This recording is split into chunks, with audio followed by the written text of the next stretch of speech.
Good evening to all of you. Again, Mrs. Lucky Singh. Welcome to all of you in our class, in our family. Actually, A1 classes means A1 English classes by Lucky Ma'am means myself. I hope you all are good. I am also good. Guys, today's thought is just like that. Beauty isn't about having a pretty face. Listen carefully.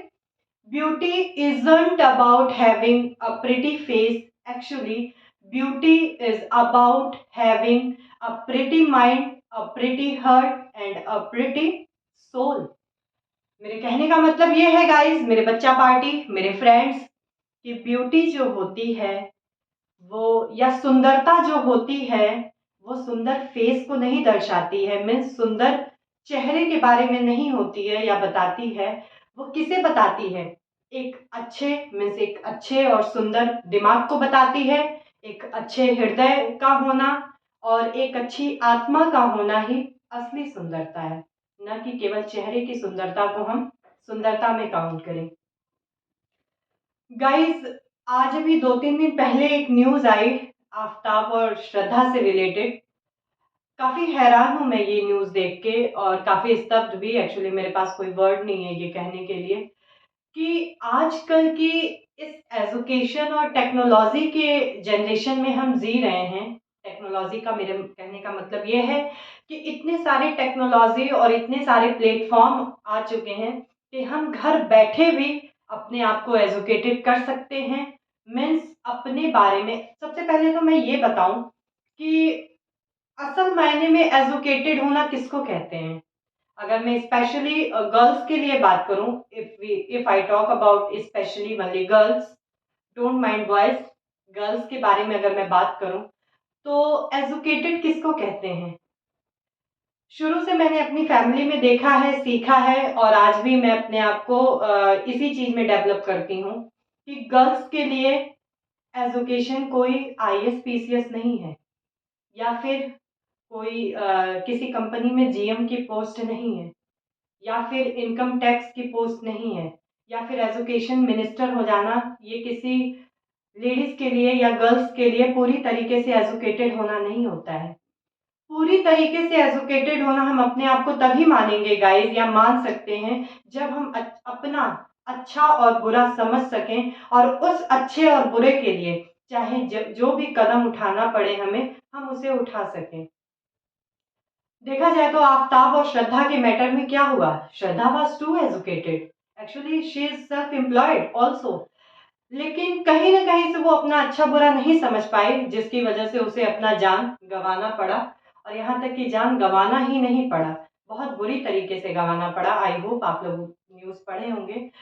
तो girls, आज की video में मेरा जो ये इस topic पे चर्चा करना इसलिए बनता था कि मैं गर्ल्स से यही रिस्पेक्टफुल ऑर्डर दूंगी या फिर कह सकते हैं कि रिक्वेस्ट करूंगी कि प्लीज एंड प्लीज अपना अच्छा बुरा समझें और जिसे भी आप अपने लाइफ में आइडियल मानते हैं। मेरी काफ़ी छोटी सिस्टर्स हैं जिनके लिए कि मैं आइडियल हूँ और मुझे बहुत खुशी होती है कि वो अपनी सारी बातें मुझसे शेयर करती हैं। तो गर्ल्स प्लीज आप अपनी सारी बातें अपने पेरेंट्स को बताइए या फिर सिस्टर या घर में बड़ा भाई है उसे बताइए। और वो लोग जो भी कहते हैं, जैसा भी कहते हैं या समझाने की कोशिश करते हैं तो उसे समझिए। कभी कभी बच्चों के दिमाग में क्या होता है कि हमारे माँ बाप एजुकेटेड नहीं है, तो मैं आपको इस बात को भी आज क्लियर कर दूं कि एजुकेटेड होना कोई अपने आप में एजुकेटेड होना नहीं होता है। केवल महज डिग्री हाथ में होने से हम एजुकेटेड नहीं होते हैं, एटलीस्ट हम अनुभव से ही एजुकेटेड बनते हैं। तो हमारे माँ बाप के पास एक्सपीरियंस है, जो भी हमसे बड़े हैं उनके पास एक्सपीरियंस है, तो उनका एक्सपीरियंस अपने आप में आप लीजिए और उसको अपना मोटो बनाइए और बातों को समझने की कोशिश करिए। आज चाहे श्रद्धा अगर अपने फैमिली की बात मानी होती, अपने बड़ों की बात मानी होती, तो शायद इस तरीके से उसे अपनी जान नहीं गंवानी पड़ती। तो आई होप आप लोगों को मेरा मोटो समझ में आया होगा। बिना लेट किए हुए हम क्लास को आगे बढ़ाते हैं। Today I want to talk about again relative pronoun in detail. Detail means previous video में मैंने आप लोगों को बता दिया था, थोड़ा ब्रीफ में बताया था। एक बार फिर से रिवीजन कर लेती हूँ। There are 4 type of relative pronoun, means who, whom, which and that. Okay, clear है ये चीज? मैंने हु आप लोगों को बता दिया था कि हु हुम हमेशा किसके लिए यूज होगा। ये इंटेरोगेटिव प्रोनाउन है जिसका यूज हम रिलेटिव प्रोनाउन में, यहाँ पे हु का यूज जो हम करेंगे वो सब्जेक्ट के लिए करेंगे। मीन्स अगर हमको सब्जेक्ट को रिप्लेस करना है then we will put who, और अगर ऑब्जेक्ट के लिए करेंगे तो किसका यूज करेंगे, हुम का यूज करेंगे। अब आ जाते हैं विच का। सबसे पहले हु और हुम, मैंने ये चीज पहले ही आप लोगों को बता दिया था कि ये किसके लिए यूज करते हैं। We use about person, what, who and हुम।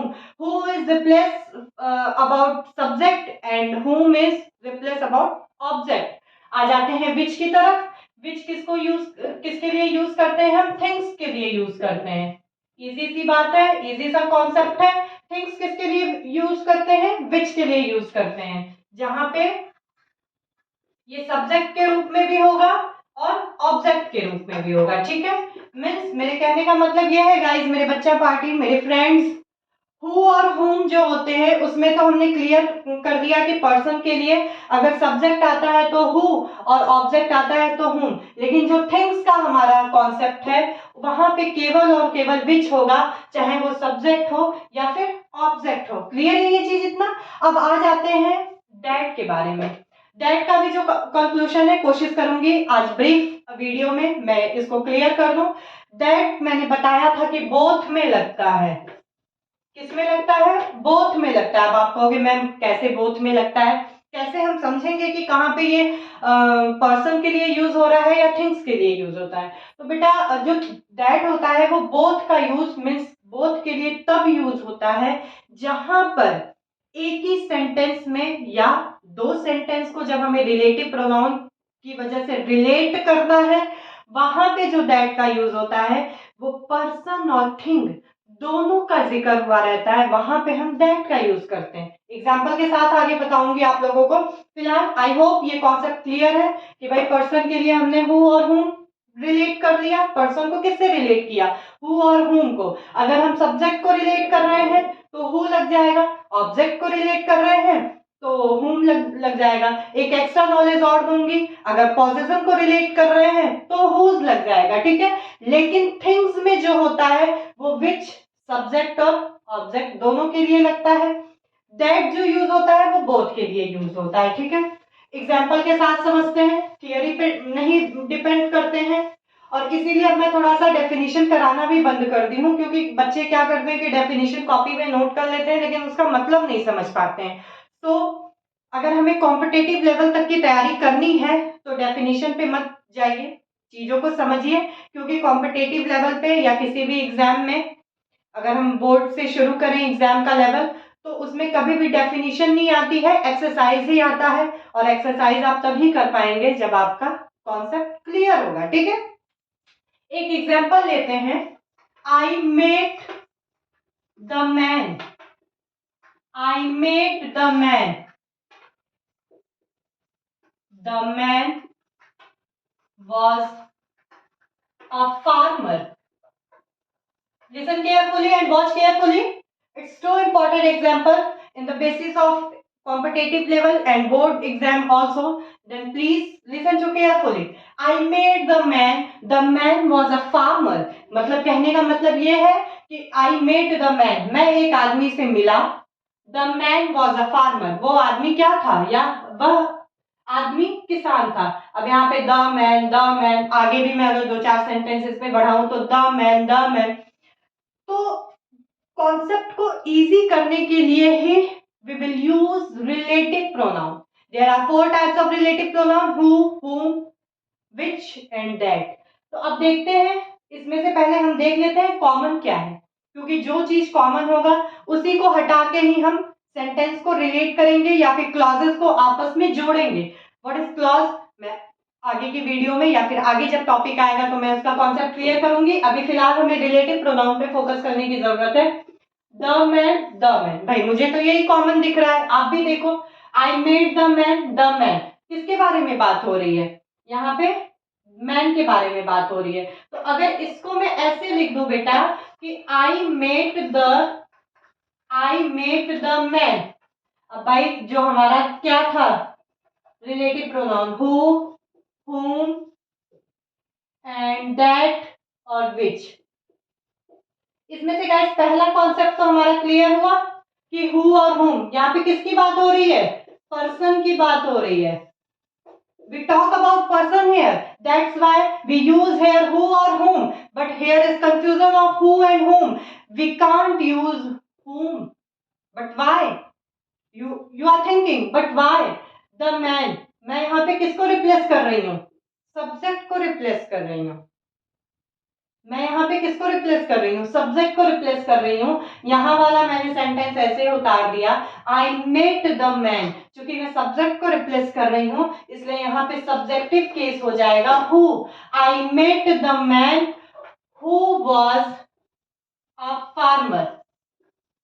बस इतना सा कॉन्सेप्ट है रिलेटिव प्रोनाउन का। आगे और भी ऐसे वीडियो, ये आगे और वीडियो में whom, that, which का यूज बताऊंगी एग्जाम्पल के साथ, क्योंकि मेरे ऊपर बड़ा प्रेशर रहता है कि ma'am video will not too long, मतलब बहुत लंबा वीडियो मत करिए आप।